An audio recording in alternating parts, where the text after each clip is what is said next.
La France a vécu ce jeudi une journée de mobilisation massive à l'appel de 8 grands syndicats pour protester contre le plan budgétaire annoncé cet été par François Bayrou avant que son gouvernement ne chute la semaine passée. Près de 80 000 policiers et gendarmes ont été déployés sur tout le territoire pour encadrer les manifestations qui ont mobilisé près de 500 000 personnes selon les autorités, contre 1 million selon les syndicats. Et à l'heure actuelle, on a un gouvernement qui ne nous écoute pas et qui fait même l'inverse de ce que la population a besoin. Un gouvernement qui vole à ses concitoyens, un gouvernement qui réprime fortement sa population. Et c'est important que tout le monde se mobilise, que ce soit pour la population française qui a envie d'être digne et qui a envie d'apporter aussi aux autres leur dignité. 11 membres des forces de l'ordre et 11 autres personnes, dont un journaliste à Lyon, ont été blessés dans les incidents qui ont émaillé les cortèges. 181 personnes ont été interpellées selon les autorités, dont 31 dans la capitale.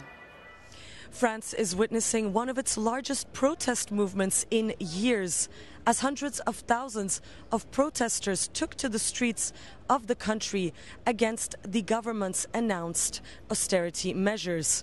Across the country, strikes and protests disrupted transport, schools, and even hospitals. By the end of the day, the mood had shifted here in Paris. What began as a largely peaceful protest ended with quite a few intense clashes. A few dozen individuals dressed in black hurled projectiles at police, some of them even striking other demonstrators and journalists. Police responded with several charges and heavy use of tear gas and stun grenades to try to disperse the crowd. The Interior Ministry said that about 500,000 people demonstrated nationwide, a figure far lower than the more than 1 million protesters announced by France's trade unions.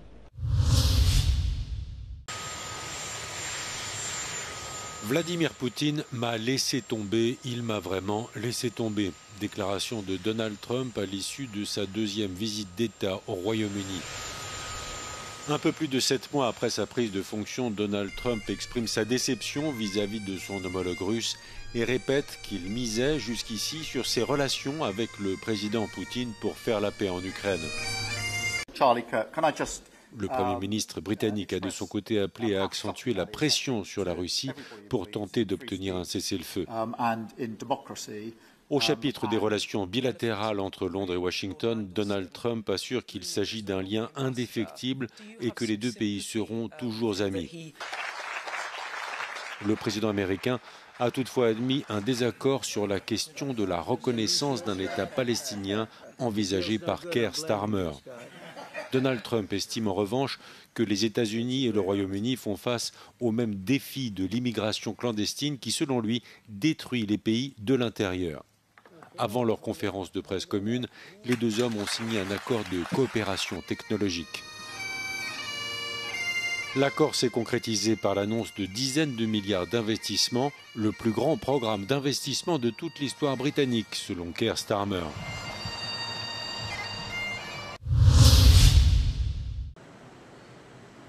En Lituanie, 15 personnes ont été inculpées pour avoir planifié une opération présumée visant à provoquer des incendies criminels à travers l'Europe via des services de livraison de colis. Selon les autorités, ces actions auraient été planifiées par des suspects liés aux services de renseignement militaires russes.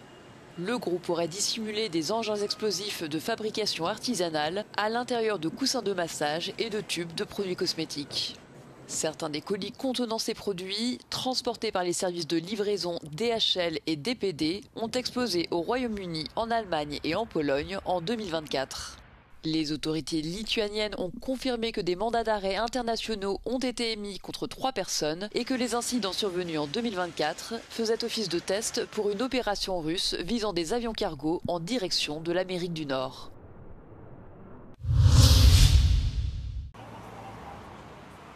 Des bougies et des photos sont de retour sur le site commémoratif d'Alexeï Navalny au cœur de Budapest. Le mémorial, créé en février 2024, le jour de la mort de l'opposant russe, a été vandalisé cette semaine par des inconnus qui n'ont laissé derrière eux que quelques fleurs en céramique. Le maire du district a annoncé sur Facebook qu'il allait lancer la création d'un mémorial permanent au même endroit, en coopération avec la capitale hongroise. Le maire de Budapest a assuré son soutien et les consultations avec les organisations professionnelles commenceront bientôt. Én azt gondolom, hogy érdemes azon elgondolkodni a Terézvárosi polgármester javaslatára, hogy egy állandó emlékmű legyen, amely nyilván nem váltja ki azt, hogy nagyon sokan spontán állampolgári szeretetből is kifejezik a nagyra becsülésüket Navalnynak. Le mémorial, situé à quelques pas de l'ambassade de Russie, a été créé le 16 février 2024 par des civils qui se rassemblaient régulièrement sur le site pour protester contre le régime de Vladimir Poutine.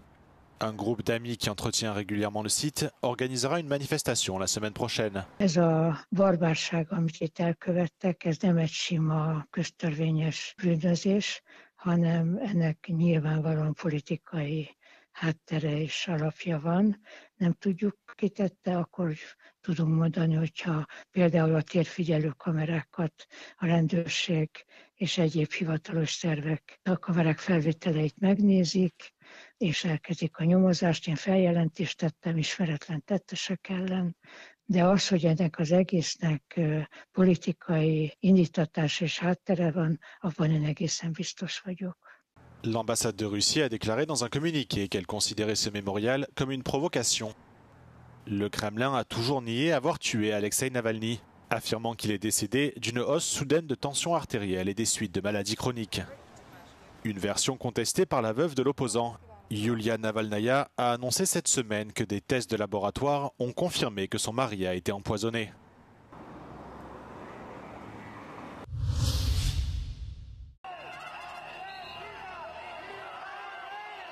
En Espagne, des manifestations pro-palestiniennes ont mis des bâtons dans les roues de la course cycliste La Vuelta pour s'opposer à la participation de l'équipe israélienne.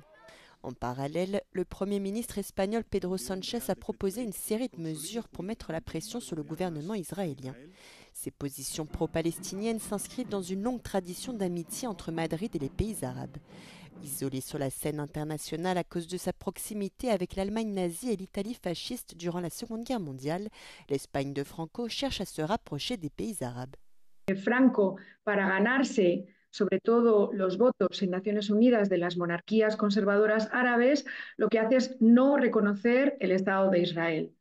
Eso es en un primer momento, pero eso luego va sirviendo cada vez más. Entonces, ya no solo quiere conseguir los votos de las monarquías conservadoras, sino también de los regímenes pues, socialistas árabes, de Nasser, los baasistas de Irak, Saddam Hussein, porque España necesita votos para temas de descolonización, Gibraltar, etc. Mais l'amitié avec les pays arabes est plus profonde. En 1979, le Premier ministre Adolfo Suárez est le premier dirigeant européen à recevoir le chef de l'OLP Yasser Arafat. En 1991, l'Espagne accueille la conférence de la paix de Madrid à laquelle participent Israéliens et Palestiniens. Aujourd'hui, 82% des Espagnols interrogés estiment qu'Israël commet un génocide à Gaza, selon un sondage du think tank Elcano. Ce chercheur évoque un consensus bipartisan. Ce qui caractérise l'Espagne, on est dans un système politique où il y a deux principaux partis politiques, le Partido Popular, le Parti populaire et puis le Parti socialiste qui aujourd'hui est au pouvoir. Et il existe une forme de consensus, je dirais, entre ces deux partis sur le fait que la solution au conflit israélo-palestinien passe nécessairement par la création d'un État palestinien. Le soutien à la cause palestinienne permet également à l'Espagne de gagner en prestige à l'international. La question palestinienne lui confère, disons, un prestige considérable, spécialement dans la Méditerranée et dans le sud global. Pour autant, le soutien à la cause palestinienne ne s'accompagne pas d'une hausse de l'antisémitisme en Espagne, selon le sondage d'Elcano.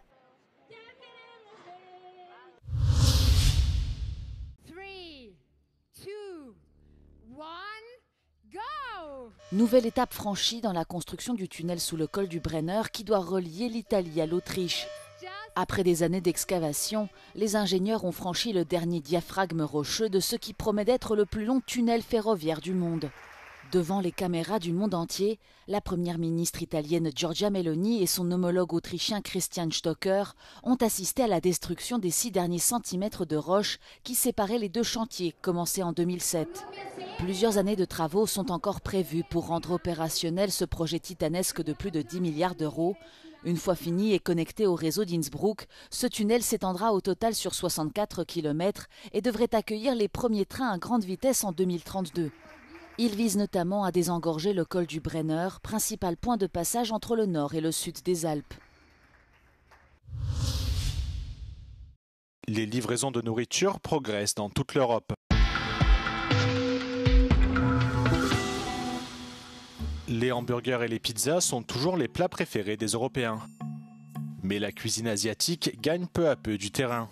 Selon une étude de la plateforme de livraison Foodora portant sur 6 pays du nord et de l'est de l'Europe.